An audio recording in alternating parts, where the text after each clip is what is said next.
नमस्कार दोस्तों, welcome back to our channel. तो देखिए, हम JKPSC 10+2 एग्ज़ाम के पॉलिटिकल साइंस पेपर के लिए कुछ इम्पोर्टेंट क्वेश्चंस को डिस्कस कर रहे हैं और इस सीरीज में हम टोटल 1000 क्वेश्चंस को डिस्कस करने वाले हैं। ऑलरेडी हम 800 प्लस क्वेश्चंस को डिस्कस कर चुके हैं। तो अगर आप पहले वाले वीडियोस नहीं देखे हैं तो चैनल पर जाकर देख सकते हैं। आज हम आगे की क्वेश्चंस को डिस्कस करने वाले हैं।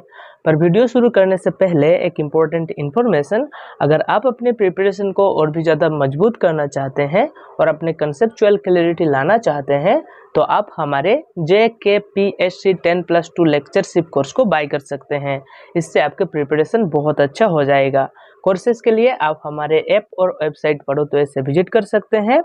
और ये जो वीडियो है, इस वीडियो के PDF अगर आप चाहते हैं तो इस वीडियो के PDF भी आपको हमारे ऐप पढ़ो तो ऐसे पर मिल जाएंगे बिल्कुल फ्री में।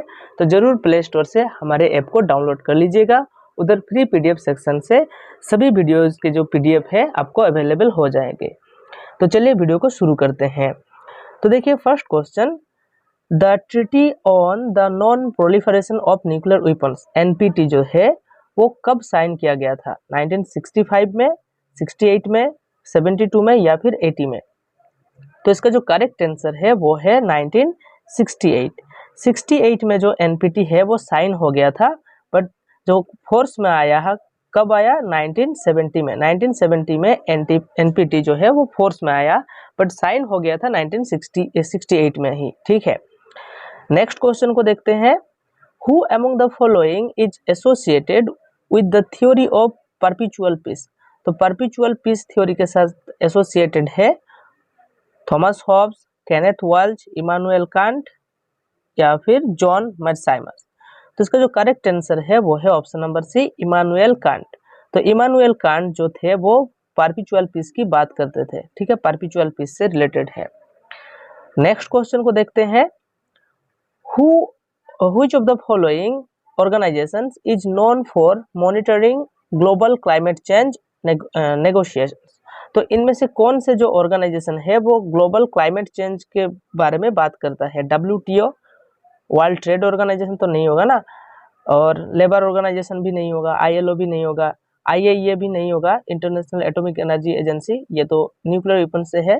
तो बचता कौन है? Option number C, UNFCC is the correct answer, जो क्लाइमेट चेंज से रिलेटेड नेगोशिएशन करता है। तो United Nations Framework Convention on Climate Change UNFCC is the primary international organisation responsible for monitoring and facilitating global climate change negotiation. ठीक है, इसको याद रखना। नेक्स्ट क्वेश्चन को देखते हैं। The two level game theory in foreign policy decision making was developed by? तो जो टू लेवल गेम थ्योरी है फॉरेन पॉलिसी डिसीजन मेकिंग में, किसने डेवलप किया था? जोसेफ नाय, रॉबर्ट पुटनम, केनेथ वाल्ज या इमानुएल वालरस्टेन? तो इसका जो करेक्ट आंसर है वो है option number B, Robert Putnam. Robert Putnam ने टू लेवल गेम थ्योरी का कॉन्सेप्ट दिया था foreign policy development, foreign policy में। ओके, नेक्स्ट क्वेश्चन क्या है? The term axis of evil, axis of evil ये जो टर्म है was used by which leader to describe certain states in the early 2000? तो 2000 अर्ली 2000 में कुछ स्टेट्स को एक्सिस ऑफ एविल के नाम से मतलब कि डिनोट करते थे कि ये स्टेट्स जो है वो एक्सिस ऑफ एविल है, क्योंकि उधर टेररिज्म बहुत बढ़ गया था। तो कौन से जो लीडर थे यूज करते थे ये term? Barack Obama, Tony Blair, George W Bush या व्लादिमीर पुतिन? तो इसका करेक्ट आंसर है ऑप्शन नंबर सी, जो जॉर्ज W बुश थे वो यूज करते थे जो ये टर्म है। इस टर्म को कौन कौन स्टेट्स के लिए यूज करते थे? Iran, Iraq and North Korea, है ना। Axis of evil for supporting terrorism and pursuing WMD, तो वेपन्स ऑफ मास डिस्ट्रक्शन, तो WMD तो इसलिए कहते थे। ठीक है, नेक्स्ट क्वेश्चन क्या है? The idea of hegemonic stability theory suggest that? तो हेजीमोनिक स्टेबिलिटी थ्योरी किस चीज को सजेस्ट करता है? Power should be equally distributed among states, जो पावर है स्टेट्स के बीच में इक्वली डिस्ट्रीब्यूट किया जाएगा, वो क्या हेजीमोनिक स्टेट थ्योरी है। International order is more likely when a single dominant power exist, मतलब कि जो इंटरनेशनल ऑर्डर है तब अच्छा रहता है, मतलब लाइकली रहता है जब एक सिंगल जो डोमिनेंट पावर है वो एग्जिस्ट होता है, एक ही सिंगल डोमिनेंट पावर एग्जिस्ट करता है, ना कि multiple. Small states maintain balance, तो स्मॉल स्टेट जो बैलेंस को मेंटेन करता है वो क्या हेजिमोनिक स्टेबिलिटी थ्योरी होता है, या फिर मल्टीपोलरिटी एंश्योर ग्लोबल पीस, जो मल्टीपोलरिटी है वो ग्लोबल पीस को एंश्योर करता है, ये क्या हेजिमोनिक स्टेट थ्योरी, स्टेबिलिटी थ्योरी नहीं होगा, तो डी नहीं होगा, ए सी भी नहीं है, B is the correct answer, और इक्वल डिस्ट्रीब्यूशन भी नहीं है। जब एक ही सिंगल डोमिनेंट पावर होगा तब क्या होगा, इंटरनेशनल ऑर्डर रहेगा और स्टेबिलिटी रहेगा, पीस रहेगा, है ना। Hegemonic stability theory posits that the international system is more stable and cooperative when there is a single dominant state or hegemon that provides leadership and enforces rules and norms। Next question को देखते हैं। The term BRICS, जो BRICS है, BRICS का मतलब क्या है? Britain, Russia, Iran, China, Spain, Brazil, Russia, India, China, South Africa, Bangladesh, Rwanda, Indonesia, Chile and Sri Lanka, Bhutan, Romania, Iraq, Croatia and Sudan. तो इसका जो करेक्ट आंसर है वो है option number B, Brazil, Russia, India, China and South Africa, BRICS, Brazil, Russia, India, China and South Africa. Next question को देखते हैं। Which of the following IR theories emphasises interdependence, cooperation and the role of international institutions. तो cooperation की बात करता है, interdependence की बात करता है, इंटरनेशनल इंस्टीट्यूशंस की और ऑर्गेनाइजेशंस की बात करता है। इनमें से कौन सा थ्योरी? रियलिज्म तो नहीं होगा, मार्क्सिज्म भी नहीं होगा, न्यू रियलिज्म भी नहीं होगा, liberalism is the correct answer. ठीक है, नेक्स्ट क्वेश्चन को देखते हैं। The concept of periphery and core comes from which theory in international relations. तो कोर पेरिफेरी का जो कॉन्सेप्ट है, जो तो कहाँ, कौन से थ्योरी से आया है? Realism, liberalism, world system theory या डेमोक्रेटिक पीस थ्योरी? तो इसका करेक्ट आंसर है option number C, world system theory से कोर एंड पेरिफेरी का जो कॉन्सेप्ट है वो आया है, world system theory, Immanuel Wallerstein. Next question को देखते हैं। The tragedy of great power politics was authored by. तो tragedy of great power politics, ये जो बुक है, इस बुक की ऑथर कौन है? केनेथ वाल, John Mearsheimers, Hans Morgenthau and Robert Keohane. तो इसका जो करेक्ट आंसर है वो है option number B, John Mearsheimers. John Mearsheimer ने tragedy of great power politics book की मतलब रचना की है। ठीक है, जॉन मेर्साइमर। नेक्स्ट क्वेश्चन क्या है? Which of the following is a key assumption of modernization theory? तो modernization theory के assumption कौन सा है? Development must be based on indigenous culture। तो डेवलपमेंट एक इंडिजिनस कल्चर होना चाहिए, मस्ट भी होना चाहिए। All societies follow the same path as western industrial nations। जो कि वेस्टर्न इंडस्ट्रियल जो नेशंस है वो जो पाथ को फॉलो करके, वो जो रास्ता को फॉलो करके डेवलप हुआ है, वही जो रास्ता है उस पाथ को ही फॉलो करना चाहिए बाकी जो सोसाइटीज है दुनिया में डेवलपमेंट को हासिल करने के लिए। कैपिटलिज्म लीड्स टू डिपेंडेंसी, जो कैपिटलिज्म है उसके साथ डिपेंडेंसी क्रिएट होता है। Globalisation must be resisted. तो इसका जो करेक्ट आंसर है वो है ऑप्शन नंबर बी। जो मॉडर्नाइजेशन थ्योरी है, मॉडर्नाइजेशन थ्योरी ये मानता है कि जो ऑलरेडी डेवलप्ड नेशन है, वेस्टर्न इंडस्ट्रियल नेशन है, वो लोग, वो स्टेट जिस तरह जो पाथ फॉलो करके जिस तरह से वो लोग डेवलपमेंट को हासिल किया है, बाकी जो सारे सोसाइटीज है उसी पाथ को फॉलो करके डेवलप होना चाहिए, है ना।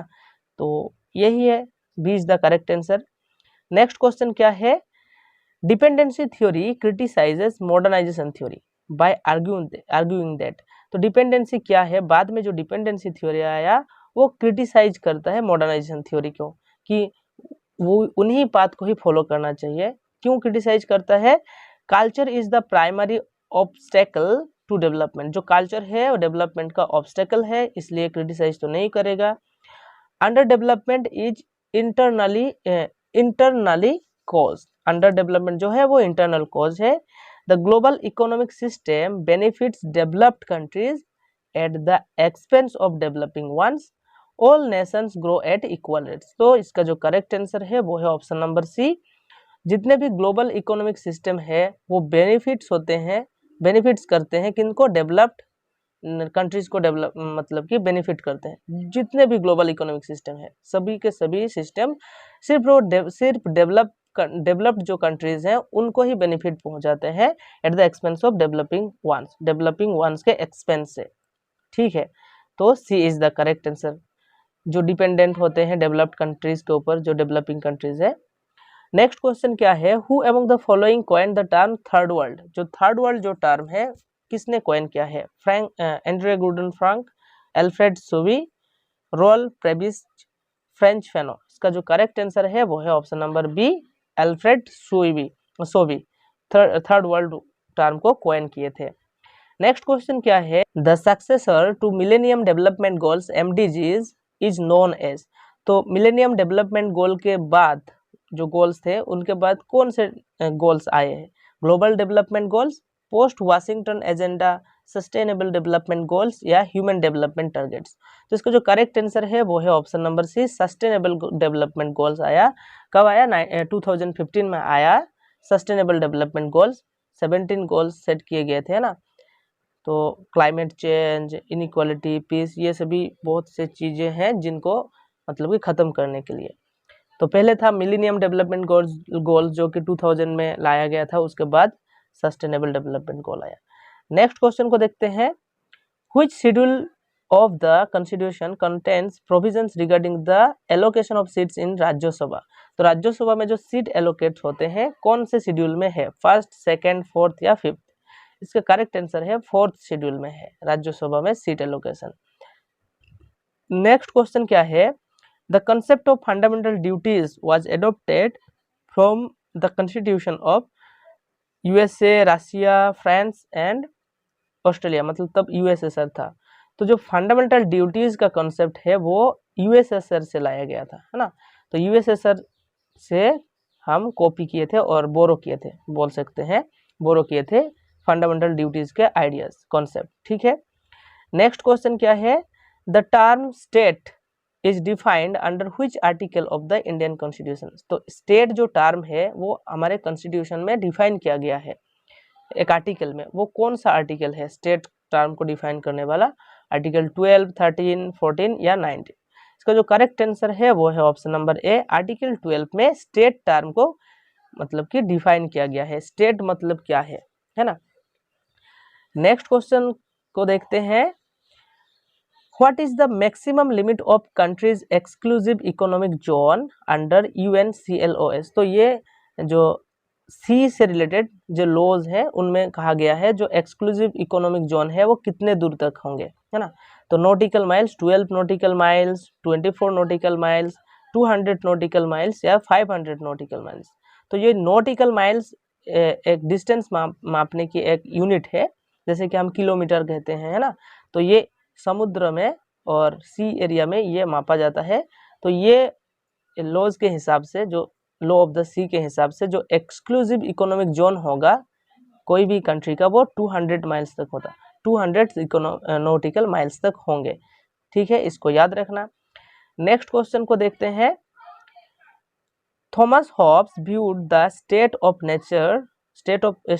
ऑफ नेचर कैसा था थॉमस हॉब्स के हिसाब से, a condition of peace and cooperation, A moral and rational society, A state of constant war and insecurity and spiritual utopia. तो इसका जो करेक्ट आंसर है ऑप्शन नंबर सी, जो स्टेट ऑफ नेचर था वो बहुत कांस्टेंट वार चल रहा था उधर और इनसिक्योरिटी था बहुत उधर, है ना। Human beings were solitary, poor, brutish, nasty, short, है ना।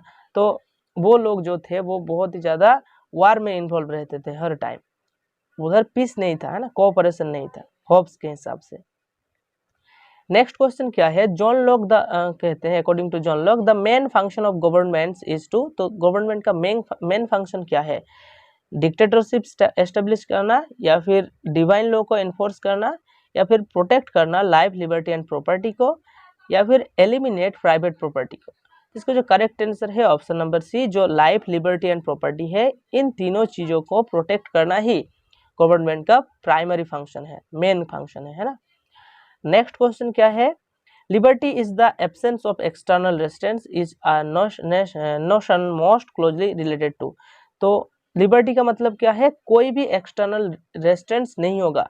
तो ये जो कॉन्सेप्ट है ये पॉजिटिव लिबर्टी है या फिर नेगेटिव लिबर्टी या फिर सिविल लिबर्टी या इकोनॉमिक लिबर्टी। तो इसका जो करेक्ट आंसर है वो है ऑप्शन नंबर बी, ये नेगेटिव लिबर्टी है कि मुझे मेरे पास कोई भी एक्सटर्नल रेस्ट्रेंट्स नहीं है, मुझे मैं जो चाहे वो कर सकता हूँ, है ना। तो मैं गलत काम भी कर सकता हूँ, तो इसलिए ये एक नेगेटिव लिबर्टी है, नेगेटिव लिबर्टी। ठीक है, तो पॉजिटिव लिबर्टी मतलब क्या है, थोड़ा बहुत रेस्ट्रिक्शन होना चाहिए, है ना, ताकि किसी दूसरे के भी लिबर्टी को हार्म ना पहुंचे। नेक्स्ट क्वेश्चन क्या है, Hegel believed that true freedom is found in natural state, absolute monarchy, rational state या एब्सेंस ऑफ गवर्नमेंट। तो हेगेल ऐसा मानते हैं जो रेशनल स्टेट है, रेशनल स्टेट, उस स्टेट में क्या होता है ना, जो जैसे कि जर्मन स्टेट है ना, उधर ही हमको ट्रू फ्रीडम मिल सकता है, तो हेगेल के अनुसार, है ना। नेक्स्ट क्वेश्चन क्या है, M N Roy's transition from Marxism to radical humanism was primarily motivated by. तो क्यों जो मार्क्सिज्म थे, एमएन रॉय थे, वो मार्क्सिज्म जो आइडियोलॉजीज थे उनसे थोड़ा अलग हो गए और रेडिकल ह्यूमनिज्म का कॉन्सेप्ट दिया। तो फेसिस्ट विक्टोरीज इन यूरोप में जो फेसिस्ट विक्टोरी लाभ किए, इसलिए Soviet totalitarianism and suppressive of freedom, या फिर सोवियत यूनियन की जो टोटलिटेरियनिज्म का कॉन्सेप्ट है एंड सप्रेशन ऑफ फ्रीडम हो रहा था, इसलिए Gandhiji rise in Indian politics, या फिर नेहरू सोशलिस्टिक प्लानिंग। तो इसका करेक्ट आंसर है option number B, Soviet totalitarianism and suppression of freedom के वजह से एमएन रॉय जो थे ट्रांजिशन कर लिए मार्क्सिज्म से रेडिकल ह्यूमनिज्म आइडियोलॉजी में। ठीक है, नेक्स्ट क्वेश्चन क्या है, Lohia's principle of 4 pillar state emphasize. तो 4 पिलर स्टेट क्या है, पार्लियामेंट्री सुप्रीमेसी एलोन, या फिर decentralised democracy with power at village, district, state and centre, direct rule by religious council and neo liberal federalism. तो इसका जो करेक्ट आंसर है वो है option number B, village, district, state और सेंटर, ये तो है 4 पिलर स्टेट। ठीक है, नेक्स्ट क्वेश्चन क्या है, according to Gandhi true education Nai Talim must be based on rote learning and exam, confined to religious scripture, rooted in mutual labor, self-reliance and character building, delivered in English alone। तो नाई तालीम क्या है, नाई तालीम का कॉन्सेप्ट रोट लर्निंग के ऊपर बेस नहीं है ना, और सिर्फ रोट लर्निंग करना है और एग्जाम देना है, या फिर रिलीजियस स्क्रिप्चर्स को ऊपर ही फोकस करना, ऐसा नहीं है। सेल्फ रिलायंस होना चाहिए एजुकेशन में, कैरेक्टर बिल्डिंग होना चाहिए, म्यूचुअल लेबर का कॉन्सेप्ट होना चाहिए। तो यही न्याय तालीम का कॉन्सेप्ट है, न्याय तालीम गांधी जी का। तो C is the correct answer. तो इसके साथ ही क्वेश्चंस खत्म होता है। अगर वीडियो अच्छा लगा तो एक लाइक एंड कमेंट कर दीजिएगा और चैनल को सब्सक्राइब कर दीजिएगा फॉर मोर वीडियोस। एंड इस वीडियो के अगर पीडीएफ चाहते हैं तो जरूर आप हमारे ऐप पर जा सकते हैं। पीडीएफ में बहुत अच्छी तरह से एक्सप्लेन किया गया है सभी के सभी आंसर्स।